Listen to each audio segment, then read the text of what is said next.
How disappointed would you be this Christmas to receive an IOU instead of a present? Well, Rhagfyr felt that he was in that position when God promised him a son, whilst also giving him the promise that his people would be redeemed. He saw that as an IOU, a promise that was just too big to fulfill. Therefore, he became mute. All up until it was very clear John the Baptist was going to become his son. And then we find ourselves in our passage. And in verse 68, Zechariah bursts into prophetic song as a result of the birth and the naming of his son John. And he says, "Praise be to the Lord, the God of Israel, because he has come to his people and redeemed them."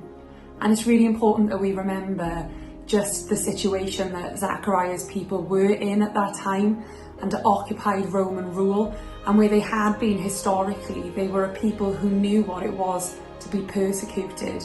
And finally, that promise of redemption that the Jewish people had clung to was going to become a reality.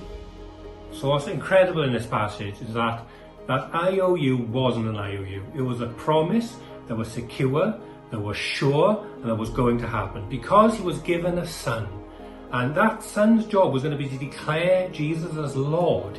He then instantly can't contain the excitement because the promise has come true that he's going to have a son. Therefore, the second half of the promise is going to come true. His people will be redeemed. Now, whether Zechariah knew that was Israel being freed from the grasp of Rome, whether he truly grasped it was humanity being freed from the grasp of sin, which is the promise that we have today.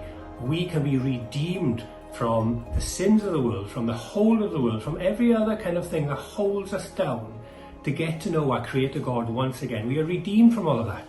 We can know our God. Why? Because he has come. Christmas time is a time to celebrate. That's our redemption. God himself came down as a man so that we could be redeemed into his family. We could be adopted into God's family. And that's not an IOU. That work is complete. That is certain, that is sure. So like Zechariah, you can burst into praise. We pray that this Christmas, you can burst into praise that we have a promise secure and sure in the completed work of Jesus Christ. Nadolig llawn i chi gyd.